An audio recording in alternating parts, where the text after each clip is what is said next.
oude digicorder met coaxkabel is binnenkort voor de vuilbak. Want bij Telenet moeten alle klanten overstappen naar de nieuwe tv-box. Wat verandert er dan precies? Dat wil ik eens checken bij onze journalist Gilles Nissen. Gilles, welke gevolgen heeft het schrappen van die vertrouwde vaste kabel? Ja, de digicorder is niet voor de vuilbak, want je kan hem gratis inruilen voor een nieuwe tv-box. Maar de omschakeling heeft vooral gevolgen voor voornamelijk oudere mensen. Voor hen is het wel een extra kost en inspanning. Voornamelijk voor de mensen die vandaag geen internetverbinding in huis hebben. Want via de nieuwe tv-box zal je verplicht worden om ook internet te nemen.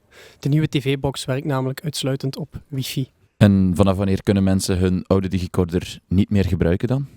Ja, het is de ambitie van Telenet om tegen het eind van het jaar iedereen te laten overstappen op de nieuwe tv-box. Dus in principe heb je nog tijd tot eind 2026.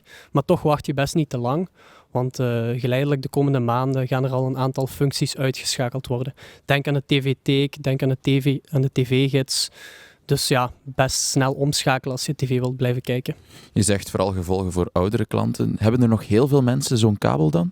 Ja, momenteel hebben ze ongeveer 70% van het klantenbestand zo'n nieuwe tv-box. Telenet heeft die in 2019 op de markt gebracht, dus dat is wel al een tijdje.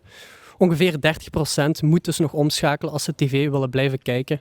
En dat is wel noodzakelijk. Kijk bijvoorbeeld naar grote concurrent Proximus. Daar is het al jarenlang niet mogelijk om zonder wifi naar tv te kijken. Ik heb het gevoel dat heel veel kleinkinderen hun grootouders gaan moeten helpen. Dat vrees ik ook, ja. Dank u wel voor de uitleg, Gilles. Alles over de overschakeling van Telenet kan je nog eens lezen in de HBVL-app.